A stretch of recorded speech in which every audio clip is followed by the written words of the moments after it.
Have you ever, those class tier lists that people argue about online? And have you ever thought about how dungeon masters actually, use those things? Oh yeah, it's totally different from a player's perspective. I mean, do they even look at them the same way players do? Not even close. As a player, you're always thinking, how can I, make the most powerful character? Right. But a dungeon master, a good dungeon master, is thinking, how can I make sure everyone has fun, no matter what class they're playing? That's interesting. It's a whole different perspective. Yeah, speaking of different perspectives, you should have seen my D&D group last week. Oh yeah. We had this encounter where our barbarian, who's usually just like a raging bull, totally froze up because we had to negotiate with some dryads. Oh, wow. And luckily our bard stepped in and with a song practically charmed the bark off the trees. Nice. It made me realize that every class, even if it's not at the top of the tier list, has its moment. Absolutely. Where it can really shine. Yeah, and that's what's so fascinating about this article that you sent me. Oh, yeah. A Dungeon Master's take on D&D 5.5e classes. The definitive 2024 class tier list from LitRPG Reads. It's not about which class is the strongest. It's about how a Dungeon Master can use every single class to make a really compelling campaign. So let's break this down a little bit, starting with the S tier, the cleric and the wizard. Okay. Why are they at the top for DM and not just players who are min-maxing their character sheets? Well, clerics, I think of them as the Swiss Army knife of D&D. Okay. They can do it all. They're not just healers. Right. They can solve problems outside of combat.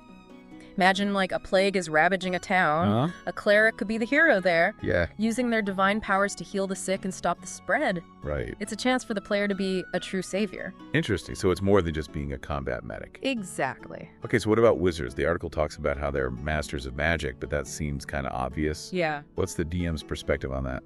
So think about it this way. You have a wizard who's preparing to go into a dungeon. They have to choose spells for every situation. Combat, environmental hazards, even utility spells for problem solving. Oh, wow. That's why dungeon masters love them. It's like playing chess against someone with 100 different pieces. Oh, that's a good analogy. You have to anticipate all sorts of creative spell use. So a clever wizard player can keep a DM on their toes. Absolutely. But wouldn't a really powerful wizard just be able to teleport the party past any challenge? Well, that's where the DM has to get creative. Yeah. You introduce things like anti-magic zones, puzzles that can't be solved with brute force magic, or even enemies that can drain magical energy. Okay. It makes even the mightiest wizard think twice before they just start blasting everything in sight. So you're using the mechanics of the game to specifically challenge a wizard. Exactly. I like it. So that's the S tier. Let's move down to the A tier. Okay. Sorcerer and the monk. I've always found sorcerers interesting because their magic feels so raw and unpredictable. Yeah. But doesn't that make them kind of hard to work into a campaign? Not at all. In fact, that unpredictability is what makes them so exciting for a DM. Okay. See, sorcerers, they have fewer spells than wizards, but they can use something called metamagic to alter those spells in really dramatic ways. Interesting. So maybe they empower a fireball to do extra damage, or they twin a spell to hit multiple targets at once. Wow. It creates these oh crap moments for the DM, which keeps things interesting. So you're using their unpredictable nature to kind of create dramatic tension? Exactly. Okay, what about monks? They're all about, martial arts and key energy. Right. How do you design encounters that challenge them in a way that feels thematic and exciting? Well, while clerics and wizards might dominate when it comes to raw power, the A tier offers a different kind of challenge. Okay. Sorcerers and monks, they rely on adaptability and finesse, which forces a DM to think outside the box. For example, you could design a multi-level environment with lots of verticality. Okay. That gives the monk a chance to use their incredible mobility. Yeah. Agility to outmaneuver enemies. Imagine a chase scene across rooftops, leaping from building to building. Ooh, that's cool. That really plays into that fantasy. Yeah, I can picture that in my head, and it's awesome. Exactly. So we've covered the S tier and the A tier. Yep. Let's move down to the B tier, the fighter and the rogue. Okay. These are classes that often get pigeonholed into very specific roles. Right. How can a DM help players break out of those stereotypes and show the depth of those classes? Well, the fighter, for example, is often seen as just a damage sponge. Mm-hmm. But a good DM can challenge them intellectually, too.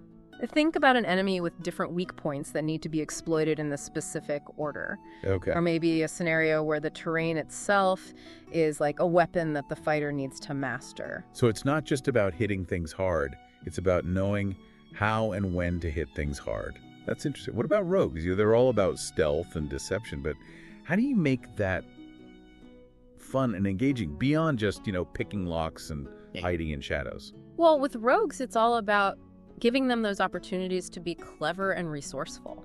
So instead of a simple pick this lock puzzle, you could design like an elaborate heist scenario. Okay. Where they need to infiltrate a heavily guarded vault. Wow. Bypass magical security measures. Maybe even frame someone else for the crime. Well, that's cool. You're taking those core class abilities and weaving them into a much more complex and engaging narrative.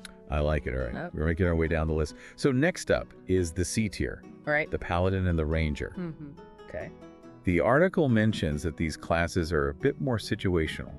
What does that mean from a DM's perspective? It means that their effectiveness often depends on the specific challenges that the party is facing. So, for example, a paladin is a champion of justice wielding divine power. But what happens when they're faced with a moral dilemma? A situation where there is no clear right or wrong answer. Interesting. That's where a DM can really put them to the test. Okay, so you're challenging their convictions. Exactly. And making them make those hard choices. What about Rangers?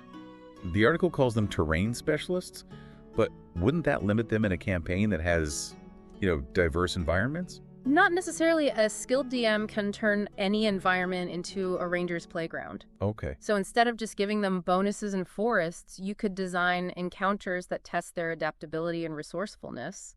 Imagine a desert chase where they need to track their quarry using subtle signs. Or an urban infiltration where they have to use their knowledge of the city's underbelly to their advantage. So you're finding creative ways to make their terrain expertise relevant. Exactly. No matter where they are. All right, we're getting down to those lower tiers now. Let's talk about the D tier, the Bard and the Druid. The article describes these classes as jacks of all trades. But how can a DM make sure they don't get overshadowed by the, more specialized classes? Well, with bards, it's all about giving them opportunities to shine in social situations. Okay. So imagine a tense negotiation with a hostile king where the bard's charm and wit are the only things that are preventing an all-out war. Or a grand festival where their performance can sway the hearts and minds of an entire city. So it's about finding those moments where their non-combat skills are really crucial. Exactly. What about druids? They have a really interesting connection to nature. Right. But how do you translate that into engaging gameplay? For druids, I think it's important to create encounters that make the environment feel like an active participant. Okay. So imagine a forest where the trees themselves come to the druid's aid, or a storm that responds to their emotions. Wow, that's really cool.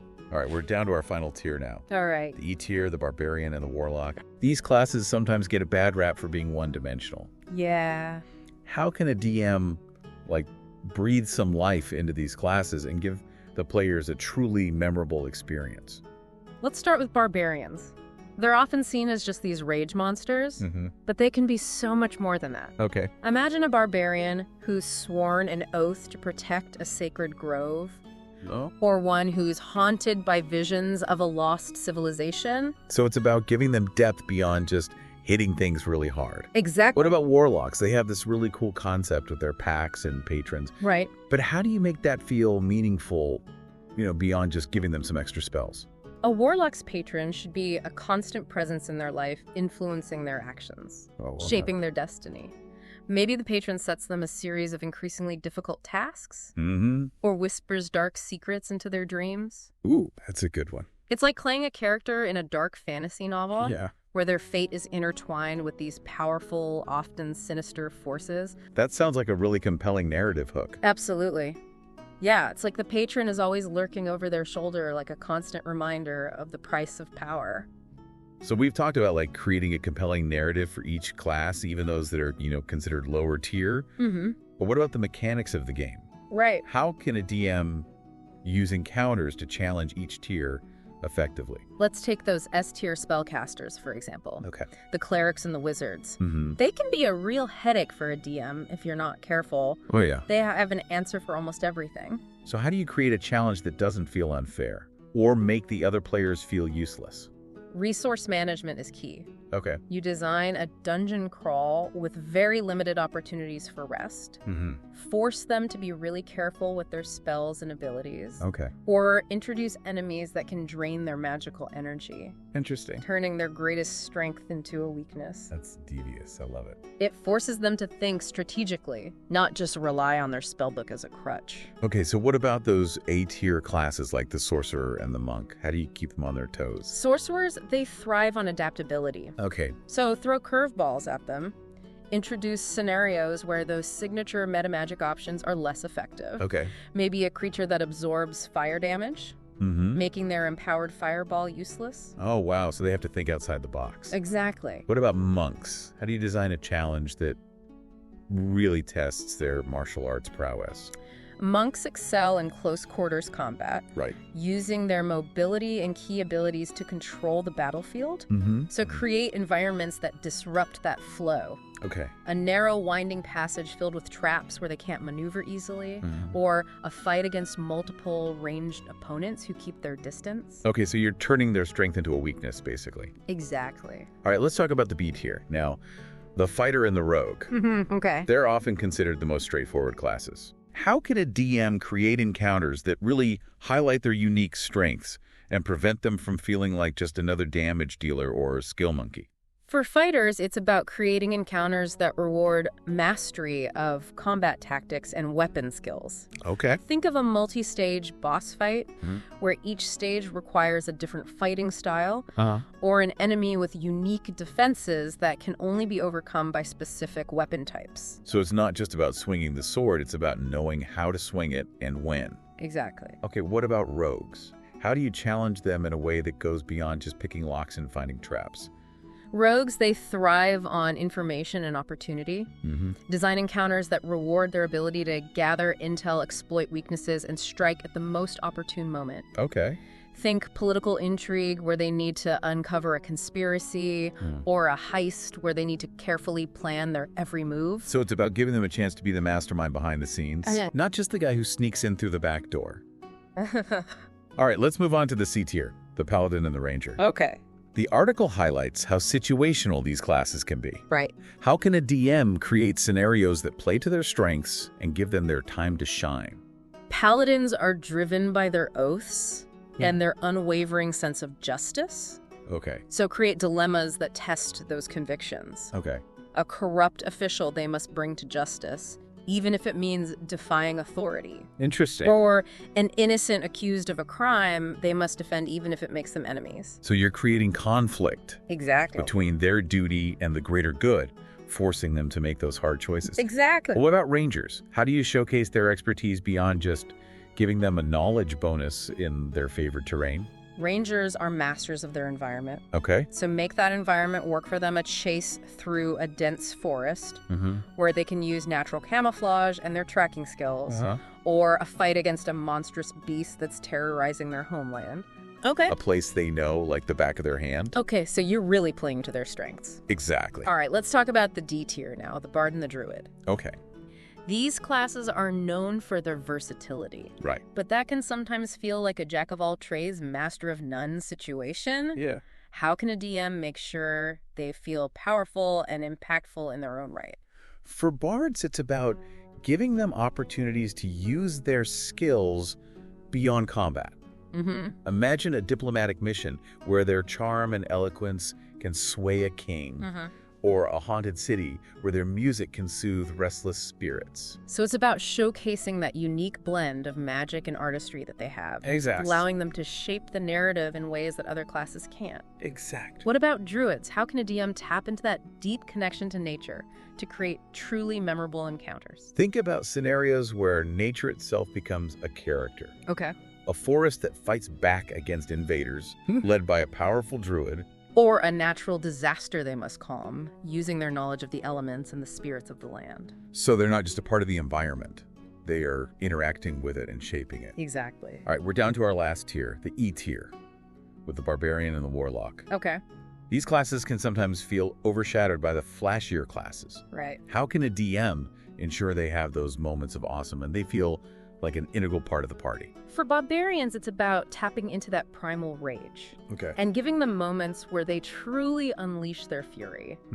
Imagine a horde of enemies swarming the party, and the barbarian, fueled by rage, becomes this unstoppable force holding the line and protecting their allies. So they're the shield that protects the party from being overwhelmed. Exactly. Okay, what about warlocks? How do you make that connection to their patron feel like more than just a narrative backstory? The patron should be a constant presence, a source of both power and danger. Give the warlock quests directly from their patron. Maybe tasks that test their loyalty or force them to confront the darker aspects of their pact. So it's about making that pact feel like a living, breathing part of the game. Exactly. With consequences that go beyond just gaining a few spells. Yeah. Now, I know we've been focusing on individual classes, but the article also emphasizes the importance of designing encounters that are balanced and engaging for the whole party. Right. How does the DM approach that? Think of each encounter as like a puzzle box. Okay. With multiple solutions. Include challenges that play to the strengths of different classes so everyone has a chance to contribute. Okay. Maybe there's a trap that only the rogue can disarm, a locked door that only the wizard can unlock, and a group of enemies that the fighter and the barbarian can hold off while the others are solving those puzzles. So you're creating a synergy within the party. Exactly. Where each member's skills kind of complement each other. Exactly. But how do you make sure one player doesn't overshadow the rest, especially with those higher tier classes? It's about creating challenges that require collaboration. Okay. Maybe there's a magical barrier that can only be broken by combining the spells of the wizard and the sorcerer, or a puzzle that requires the knowledge of both the cleric and the bard to solve. So you're encouraging teamwork. Exactly. Communication, preventing anyone from being that solo hero all the time. Exactly. What are some other things that a DM should keep in mind when designing encounters? The environment is crucial. Okay. It should be more than just a backdrop for the action. It should be an active participant. Okay. Think about how the terrain can be used tactically, how natural elements can create challenges or opportunities, and how the atmosphere itself can influence the mood and tone of the encounter. So you're using the environment to tell a story. Exactly. And create a more immersive experience. Yeah. It sounds like a dungeon master has to be a master of so many different skills. It is. It's not just about knowing the rules, it's about being a storyteller, a strategist, and a bit of a psychologist too. Absolutely. And it's about being adaptable, right? Because no two games are the same. Nope. A good DM is always adjusting their approach based on the players and the story that's unfolding. Absolutely. All right, so we've talked about creating engaging encounters, but the article also emphasizes the importance of encouraging creative class play. Right. What are some ways a DM can inspire their players to think outside the box and use their abilities in unexpected ways? Start by giving them open-ended problems to solve. Okay. Don't railroad them into a specific solution. Let them come up with their own plans, even if it means using their abilities in unconventional ways. So it's about giving them agency. Exactly. Letting them be the heroes of their own story. What are some other ways a DM can foster that creativity? Reward ingenuity. Okay. If a player comes up with a clever solution, even if it's not something you anticipated, let them succeed. And don't be afraid to break the rules sometimes. If it makes for a more memorable and exciting game, let them bend or even break the rules as long as it's done in a fun and fair way. So it's about embracing the unexpected and letting the players surprise you with their creativity. Exactly. Okay, so we've covered a lot of ground here. Yeah. We've talked about how a dungeon master views class tiers, how to design balanced and engaging encounters, and how to encourage creative class play. Right. But ultimately, the article emphasizes that these tier lists are just guidelines. And a good dungeon master will adapt them to fit their campaign and their players. Why is that so important? Because every group is different. Okay. They have different play styles, different preferences, and different stories that they want to tell. Right. A good DM is a facilitator, not a dictator. Okay. They work with their players to create a game that everyone enjoys. So it's about finding the right balance between structure and freedom. Exactly. Between following the rules and bending them to make the game more fun and engaging. This whole deep dive has given me a whole new perspective on the role of the dungeon master. Yeah. It's clearly a lot more than just rolling dice and telling stories. It is. It's about creating a world where everyone feels like they can contribute and have fun regardless of what class they choose or how powerful they are. Exactly. It's about creating an experience, not just playing a game. Yeah. Yeah, it really is amazing how D&D can, like, bring people together, you know? It create these shared experiences. Yeah. It's like collaborative storytelling, but with dice and rules. Right. Speaking of rules, the article talks about using unique loot to encourage creative play. We kind of touched on it briefly before. Yeah. But can you give me some, like, more concrete examples of how that works in practice? Sure. So let's say you have a party that's a little too combat focused. Gotcha. They charge into every situation, swords swinging, Right. to shake things up. You could introduce a magical item that rewards a more subtle approach. Okay. Maybe a cloak that grants invisibility, but only when the wearer is completely silent and still. Suddenly, that barbarian who loves to rage might find themselves, like, tiptoeing around trying not to break their cover. So you're giving them a tool that encourages a different play style, pushing them outside their comfort zone. Exactly. It's like giving a painter a new color they've never used before. Right. Right. Or imagine you give a bard a musical instrument that can influence emotions. Okay. Now, instead of just using their music for entertainment or distraction, they have the power to sway the hearts and minds of others. Interesting. It opens up this whole new world of social manipulation and intrigue. That could lead to some really interesting role-playing scenarios. Absolutely. It's like giving them a taste of what it's like to be a master manipulator, pulling the strings from behind the scenes. Exactly. I like it. Or for a more combat-oriented example, Okay. give a fighter a weapon that absorbs the life force of their enemies, healing them with each successful strike. So now they're not just a damage dealer. Right. They're also a sustainer, Exactly. a vital part of the party's survival. Exactly. It adds this whole other layer of strategy Yeah. to their combat decisions. They have to weigh the risks and rewards, you know, of engaging in a prolonged fight, knowing that they can sustain themselves. Right. But also potentially become a target Exactly. for enemies who want to cut off that healing source. It creates these interesting dilemmas that Yeah. go beyond just kill everything in sight. Exactly. Yeah. But loot isn't the only way to encourage creative play, right? Right. What about the environments that the players explore? How can a DM use those to inspire, you know, unexpected solutions and those really memorable moments? Think about a dungeon where the walls are covered in runes that react to different languages. Okay. Maybe the party includes a scholar who can decipher ancient texts, or a bard who knows the language of music.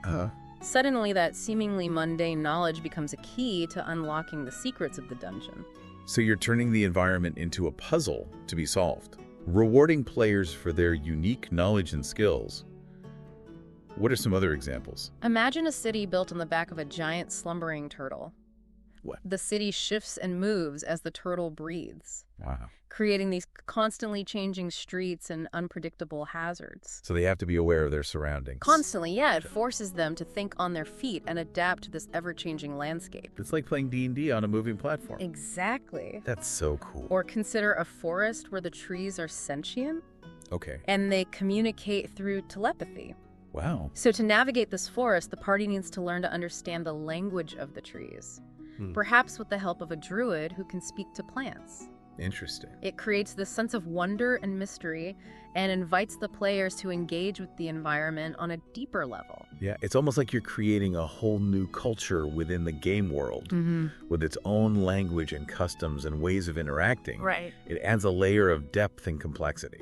That goes beyond, you know, just fighting monsters and collecting treasure. It's about making the world feel alive Yeah, and responsive to the players' actions. that's a great way to put it. It's about creating a world where anything feels possible, where the players are limited only by their imagination. Exactly. And a good dungeon master is there to guide them on that journey, to help them discover the hidden depths of the world and of their own characters. Speaking of guidance, the article emphasizes that, you know, these tier lists are just guidelines, Yeah. and a good DM will adapt them to fit their campaign and their players. Right. We've talked about this a little bit, but why is that so important? Because ultimately the goal is to create a fun and engaging experience for everyone. Right. If a player is struggling with a particular class, or if a certain class feels overpowered in the context of your campaign, Okay. don't be afraid to tweak the rules, or even create custom abilities and spells. So it's about finding what works best for your group, even if it means deviating from the standard rules. What advice would you give to dungeon masters who are trying to find that balance, that sweet spot where the game feels challenging but fair, and everyone has a chance to contribute and shine? The most important thing is to communicate with your players. Okay. Talk to them about their expectations, their preferences, and the kind of stories they want to tell. Be open to feedback. And don't be afraid to experiment. And the beauty of D&D is that it's a constantly evolving game. Yeah. There's no right or wrong way to play as long as everyone is having fun. That's a great point. It's about creating a shared experience where everyone feels like they're a part of something special. Exactly. And when you get that right, when you create a world where the players are invested in the story and excited to see what happens next, that's when the magic really happens. Well said. This deep dive has been incredibly insightful. Thank you. A huge thanks to Paul Bello over at LitRPG Reads for sharing his expertise with us. And to all of our listeners out there, keep those dice rolling, those imaginations soaring, and those stories unfolding. And remember, the best campaigns are the ones where the players feel like they're truly in control of their own destiny. Absolutely. So go out there and create something epic, and don't forget to share your own experiences and insights in the comments below. We'd love to hear about the amazing world you're creating. Yes. And the incredible characters you're bringing to life. Until next time, may your adventures be filled with laughter, camaraderie, and unforgettable moments.